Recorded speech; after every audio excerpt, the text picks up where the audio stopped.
Jawabnya nafsu, anta rabbi Allah wa ana abduka nafsu.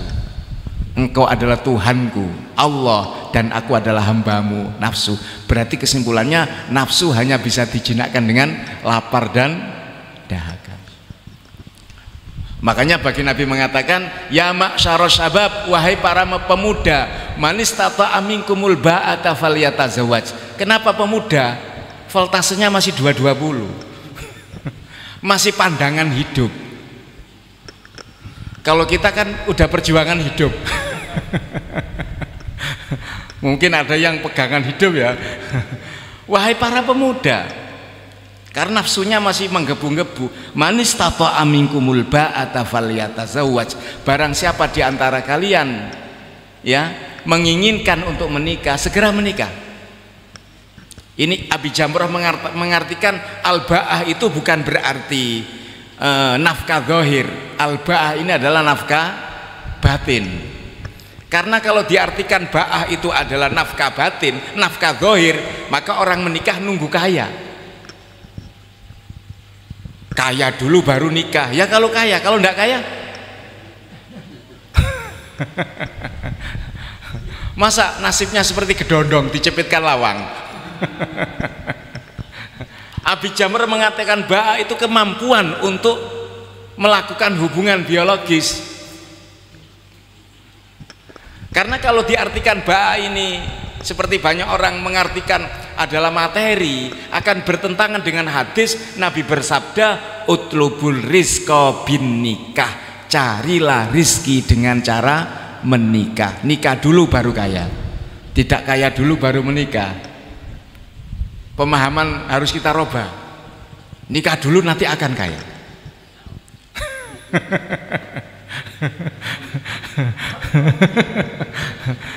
Ketika belum menikah tidak punya apa-apa, ketika menikah paling tidak punya mertua.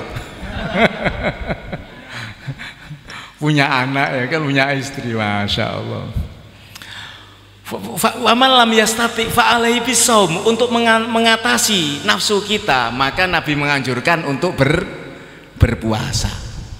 Makanya ketika Nabi Adam diturunkan di muka bumi ini dan Ibunda Hawa diperintahkan untuk menjinakkan nafsunya dengan cara meninggalkan 4 macam kenikmatan dunia.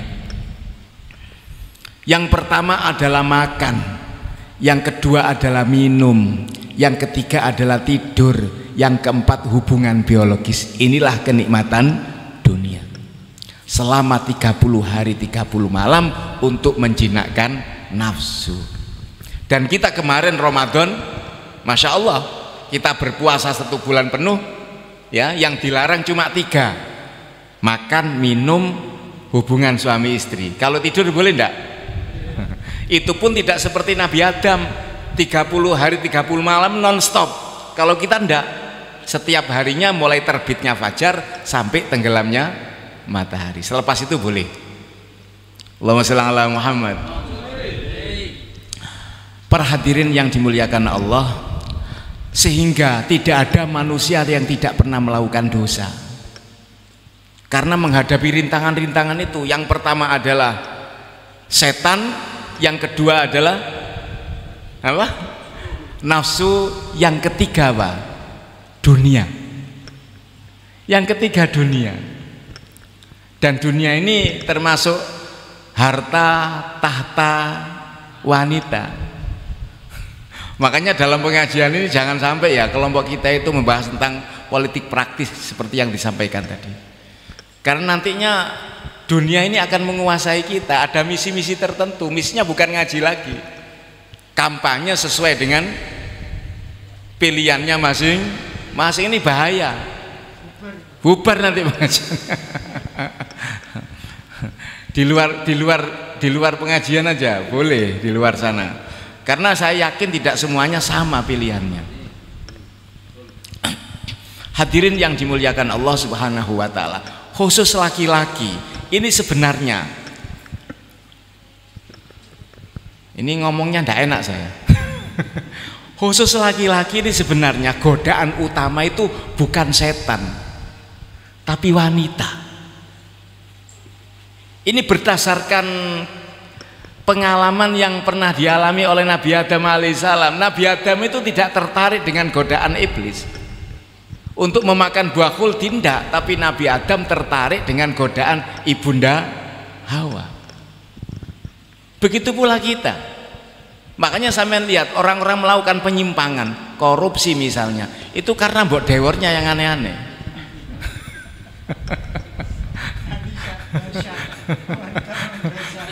Iya kan? Masya Allah. Sekalipun kiai, makanya ketika laki-laki ini sabar menghadapi istri, dan istri itu wanita itu selalu bengkok, tidak ada wanita yang lurus, tidak ada. Dan tugas kita untuk meluruskannya, karena wanita diciptakan oleh Allah dari tulang rusuk, dan tulang rusuk itu salah satu jenis tulang yang rentang untuk patah. Makanya harus kita pelan-pelan begitu. Ya, kalau saya bisa menggambarkan menghadapi wanita itu seperti ngulukno layangan. Jangan ditarik terus, ndak mumbul. Jangan dikerocok terus. Bocul. Jangan sekali-kali ditarik, sekali-kali dilepas, sekali tarik baru bisa terbang. Seperti kita mancing ikan juga begitu. Jangan dikerocok terus, nyantol. Jangan ditarik terus, ocul. Ditarik, dikerocok, ditarik, dikerocok. Kalau udah kesel, wis pasrah. Kita tinggal pegang kepalanya. Hadirin yang dimuliakan Allah Subhanahu wa taala, sehingga manusia itu rentang melakukan dosa. Kullu bani Adam khata. Setiap manusia banyak melakukan kesalahan dan dosa. Al insan mahalul khata'i wan nisyan. Manusia tempat kesalahan dan tempat lupa. Makanya kita sebagai umat Nabi, ini juga perlu kita syukuri. Kita sebagai umat Nabi sangat besar peluang kita untuk masuk surga dibanding umat-umat terdahulu. Betapa tidak, selama Ramadan saja dosa-dosa kita selesai. Man shoma ramadhana imanan wahtisaban ghufira lahu ma taqaddama min dambi. Barang siapa yang puasa Ramadan didasari atas dasar tasdikon biwa'dillah, percaya dengan janji Allah, wa talaban liridhoihi wa thawabi, mencari ridho dan pahala dari Allah, maka dosa-dosanya diampuni oleh Allah. Ketika siang kita puasa, malam kita gunakan untuk sholat. Man qoma ramadhana, barang siapa yang puasa Ramadan imanan wahtisaban, niatnya barang siapa yang sholat tarawih di bulan suci Ramadan imanan wahtisaban, niatnya ingin mendapatkan ridha Allah, ingin mendapatkan pahala dari Allah, dan semata-mata pelaksanaannya percaya atas janji-janji Allah, maka dosa-dosa yang pernah dilakukan diampuni oleh Allah. Sehingga begitu selesai Ramadan, Idul Fitri, Id itu artinya kembali, Fitri artinya kembali suci, dan itu hanya sebatas dosa-dosa hakul hakullah wa hakullah mabniun alal musamaha. Hakullah mudah diampuni, tapi kalau hakul adami mabniun alal masaha, tidak mudah diampuni. Allah tidak akan memaafkan dosa seseorang dengan sesama manusia sebelum yang bersangkutan memaafkannya. Dan di negeri kita ini ada salah satu tradisi namanya halal bihalal. Ini luar biasa, di negeri sana tidak ada halal bihalal itu. Dan ini awal mula yang mencetuskan halal bihalal adalah Kiai Wahab Hasbullah, yang pernah beberapa bulan lalu kita ziarah ke makamnya. Beliau yang sangat berjasa dalam halal bihalal. Sebelum itu apa ada di zaman era Wali Songo, dengan cara apa? Kupatan dan lepetan. Karena orang Jawa itu suka basa-basi, mohon maaf. Dan ketika minta maaf, Mas pasti ditanya, salah apa kon njaluk sepuro nang aku? Loh, kalau disebutkan kan malah tambah geger. Gano gaene kok njaluk sepuro, salah apa kon? Aku ingin gonceng bojomu nang kenjeran. Wah, tambahan teman-teman. Makanya ndak usah diceritakan, saling memaafkan dengan cara disimbolkan kupat dan lepet. Kupat ngaku lepat, ngaku salah. Lepet nyilep sing rapet, menyimpan yang rapet. Kelemben roti biyen saiki. Ketika kita ngirim tetangga kita kupat dan lepet, berarti tetangga kita dia mohon maaf kepada saya. Kita kembalikan lagi juga ngirim kupat dengan lepet dan seterusnya. Dan tradisi itu sekarang sudah tidak ada, diganti. Orang sekarang kasih kupat tidak mau, apalagi bubur tolak bala. Padahal gimana?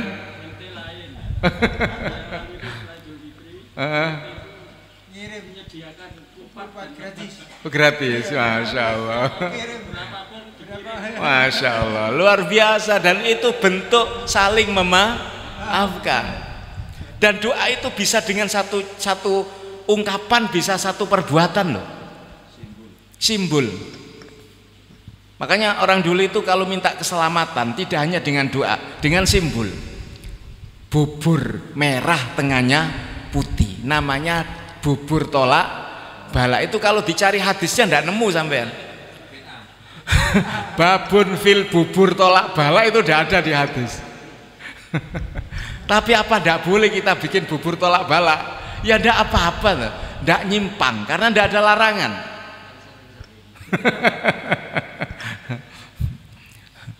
Makanya kita harus saling memaafkan. Apalagi dosa hakul adam itu masya Allah. Yang tadi Pak Haji bilang, kalau kita banyak melakukan postingan-postingan yang tidak bertanggung jawab, kemudian menimbulkan resah, apalagi itu ghibah dengan menggunakan alat yang secanggih HP itu, maka bisa jadi pahala kita akan terkikis habis dengan dosa yang kita lakukan. Hanya dengan menutul enter saja, langsung bisa 1 juta orang. Naudzubillah. Padahal ada satu kisah, seseorang ini hendak dimasukkan surga, terhambat. Kenapa terhambat? Karena menunggu tetangganya menghalalkan apa tidak. Kenapa? Suatu ketika selepas pulang dari hajatan, karena tangannya bau amis, ambil daun jambu milik tetangganya, dan dia belum minta halal terhadap yang bersangkutan. Itu pun menunggu tetangganya udah mengikhlaskan apa belum. Bagaimana dengan kita? Hidup di Surabaya ini masya Allah loh, rumahnya berdampitan, berdempetan, ngidu saja di latar tetangga, ya kan? Kita pernah minta maaf kepada tetangga kanan kiri kita. Makanya forum halal bihalal ini luar biasa, memfasilitasi kita agar supaya saling memaafkan. Halalun bihalalin, ini bahasa lokal ini, bukan bahasa Arab. Kalau bahasa Arab mestinya bukan halalun bihalalin, tapi istihlal, sama dengan minta ampun istighfar, minta pertolongan istighosah, saling memaafkan, minta maaf istighlal. Tapi kenapa menggunakan halalun bihalalin? Ini membuktikan halal bihalal adalah kearifan lokal. Mudah-mudahan pertemuan kita di malam hari ini sebagai awalan yang baik dan membawa keberkahan bagi kita semua, keluarga kita semua, tetangga kita semua, seluruh masyarakat Surabaya, dan pada umumnya seluruh rakyat Indonesia. Karena cita-cita dari Majelis Taklim ini bukan untuk hanya sebatas nyinden intan saja, bukan hanya sebatas Surabaya saja, meskipun logonya Majelis Taklim Jawa Timur, tapi cita-cita kita seluruh Nusantara. Allahumma amin. Karena kita menginginkan negara kita baldatun thayyibatun warabun ghafur. Barangkali pakai pertanyaan enggak ini? Langsung aja. 1-2 pertanyaan saya persilahkan. Nggih. Ini yang sedang di dalam WA juga. Di dalam kalimat-kalimat yang kita baca tadi, Ustaz, itu banyak sebuah doa untuk kedua orang tua kita, termasuk juga di surat Ali Imran tadi saya baca tadi, Rabbana firli wa liwalidayya wa lil mu'minina yauma yaqumul hisab. Di sini banyak doa-doa yang untuk orang tua. Ya. Ya, saya ulang. Ini terkait dengan doa Pak Kiai. Yang doa tersebut adalah untuk kedua orang tua kita, di mana mulai zaman Rasulullah ini menjadi perbincangan. Seperti itu juga ayat tadi yang saya baca surah Al-Imran tadi, Rabbana ighfirli wa liwalidayya walil mu'minina yauma yaqumul hisab. Dan juga banyak di sini di tulisan ini banyak juga Rabbana ighfirli wa liwalidayya. Lah pertanyaan kami, bagaimana asbabun nuzul termasuk itu kan doanya Nabi Ibrahim Ustaz ya. Nah, tapi ketika dibaca oleh Rasulullah kan ya khuluquhul Quran kan gitu. Terus bagaimana untuk yang kita baca untuk bagi kita sendiri yang mungkin orang tuanya sudah jelas-jelas non muslim, ini barangkali faedahnya apa? Terima kasih.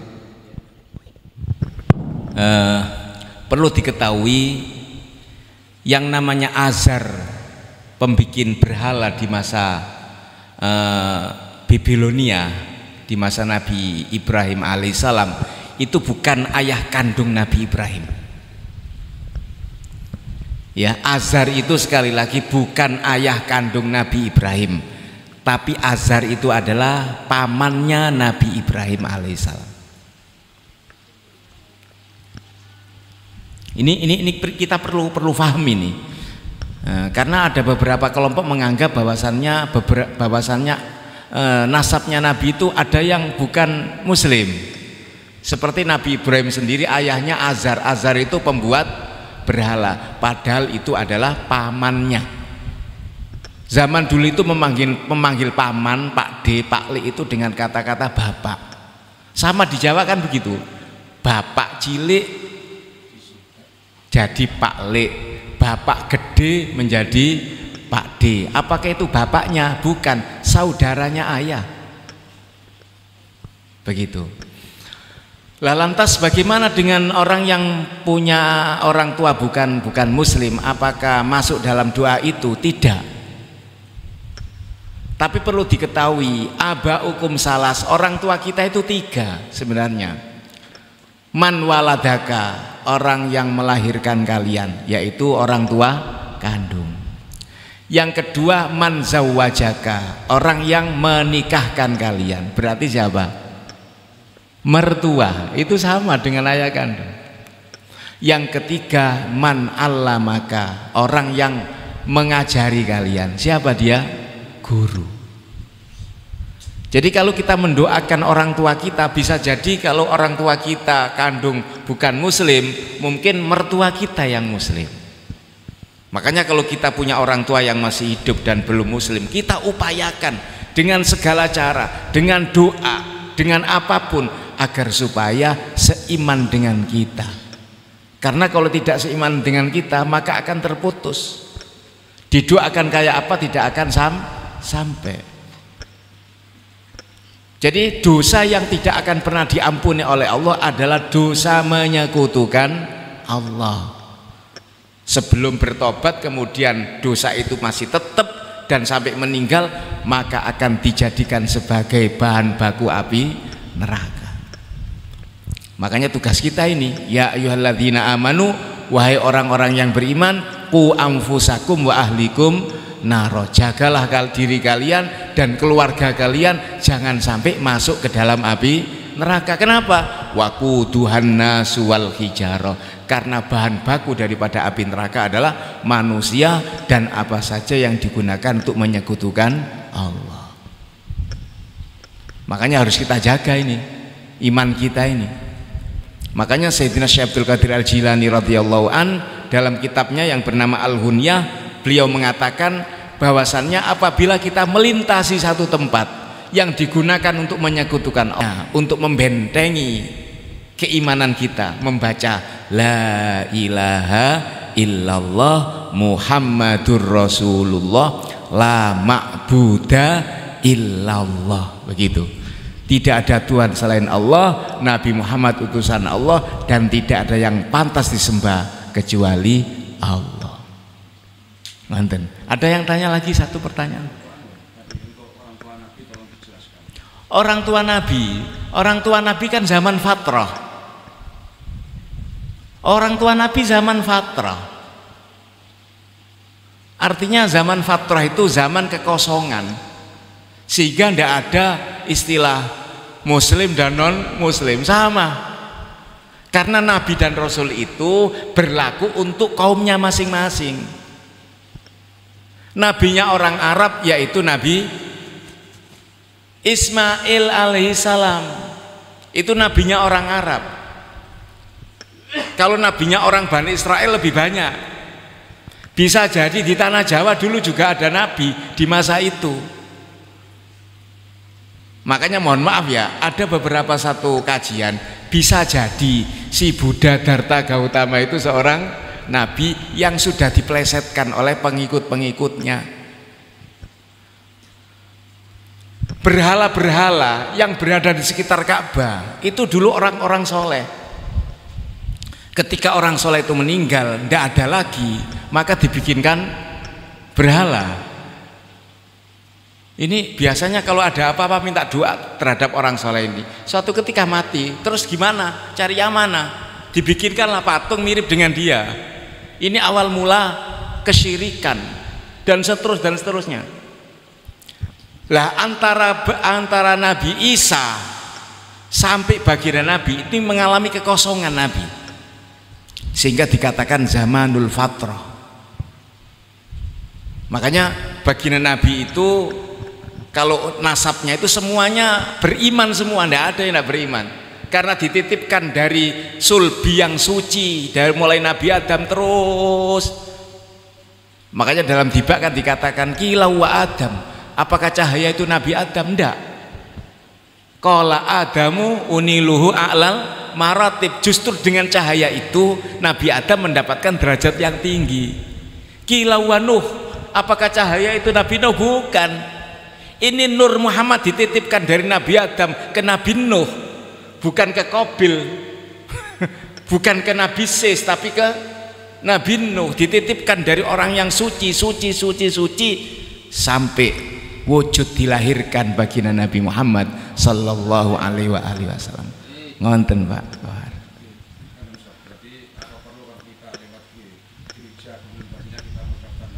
Oh iya, perlu itu. Dan ini kalau di dalam kitab Hudiyah, ketika tempat yang digunakan untuk menyekutukan Allah kita bacakan itu, ini bisa jadi jamaahnya mendapatkan hidayah dari Allah Subhanahu wa taala. Dan tempat itu akan dirubah oleh Allah. Dan sering ini ada beberapa gereja, tidak perlu saya sebutkan,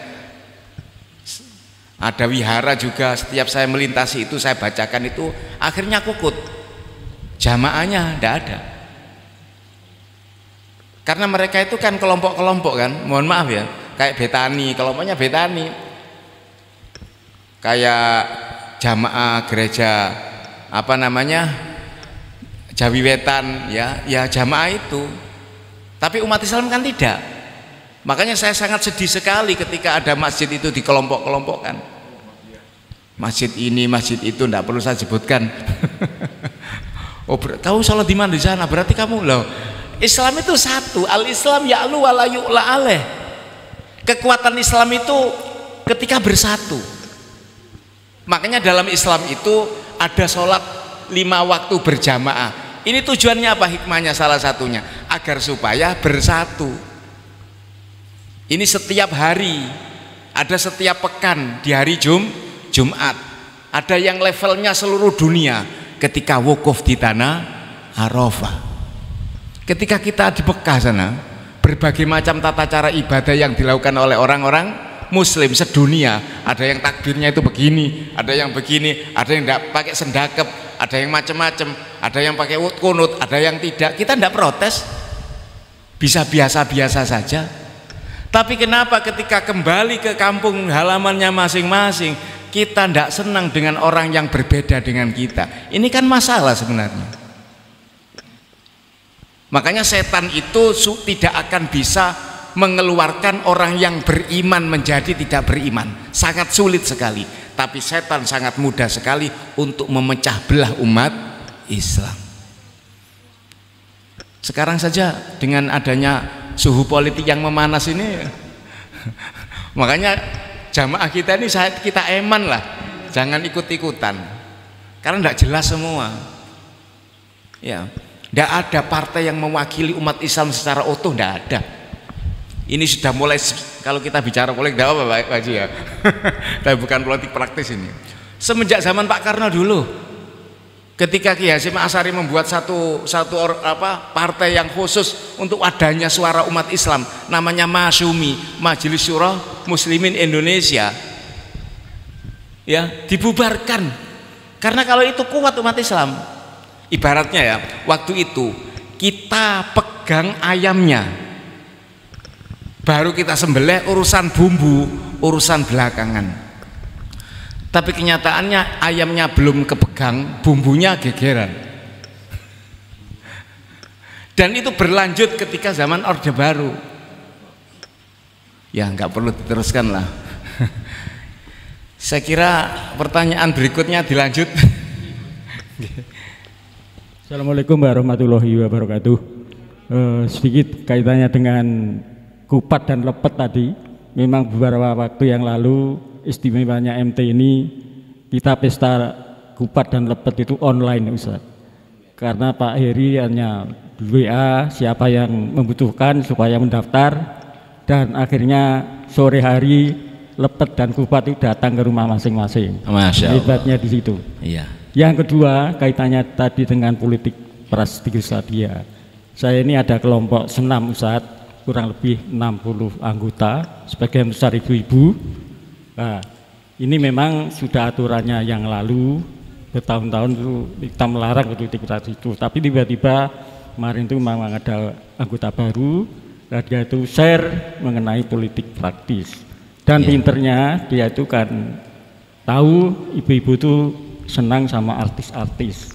Jadi mencontohkan, monggo ibu-ibu, ini saya contohkan artis cantik-cantik, Nikita ini. Nikita ini, Nikita ini. Yang terakhir, Nikita ganti Jokowi. Pilihlah Anies loh. Terang-terangan seperti itu. Akhirnya ya seperti itu, karena sudah melanggar aturan, itu kita blokir, kita keluarkan. Terima kasih, itu aja sebagai contoh. Ya, kita doakan Pak Haji Heri diberi panjang umur dan sehat walafiat. Karena mohon maaf Pak Haji ya, kita cari seperti sosok beliau itu di Surabaya udah barang langka. Kiai saja tidak ada yang seperti itu. Malah kiai itu kalau pulang minta disangoni. Mohon maaf ya. Masya Allah, memang benar ya. Maka agar supaya tidak sampai pecah-pecah hati. Jadi sesuatu apapun yang membuat kita pecah hati, hendaknya kita tinggalkan. Ya, kita harus bersatu dalam kedamaian. Masya Allah, mudah-mudahan kita diberkahi oleh Allah Subhanahu wa ta'ala. Masya Allah, Masya Allah. Para hadirin yang dimuliakan Allah, kiranya ini yang dapat saya sampaikan. Jangan terlalu malam, udah lapar semua kayaknya. Kita tutup dengan doa kafaratul majelis. Subhanakallahumma wa bihamdika asyhadu an la ilaha illa anta astaghfiruka wa atubu ilaik. Kurang lebih wassalamualaikum warahmatullahi wabarakatuh. Waalaikumsalam warahmatullahi wabarakatuh. Terima kasih matur suwun sangat kepada beliau Romo Kiai Haji Mas Saiful Muluk yang telah memimpin bacaan-bacaan istighatsah dan juga menyampaikan sedikit ilmu beliau kepada kita semua. Sekali lagi, apa yang kita terima semoga dijadikan ilmu yang maslahah, manfaat fid dunya wal akhirah.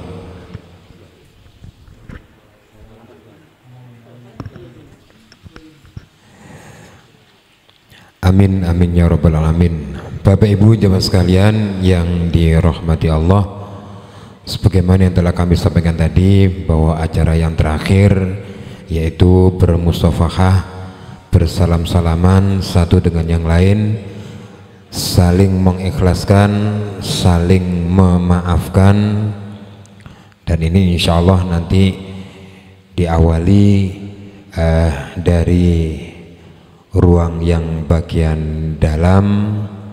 Nyun sewu, mungkin untuk jamuan hidangan di pending sebentar, kita bermusafahah sebentar, setelah itu baru pangapunten. Sekali lagi acara kita yang terakhir adalah bersalam-salaman. Ini ilman nafi'a wa wafiqni amalan maqbula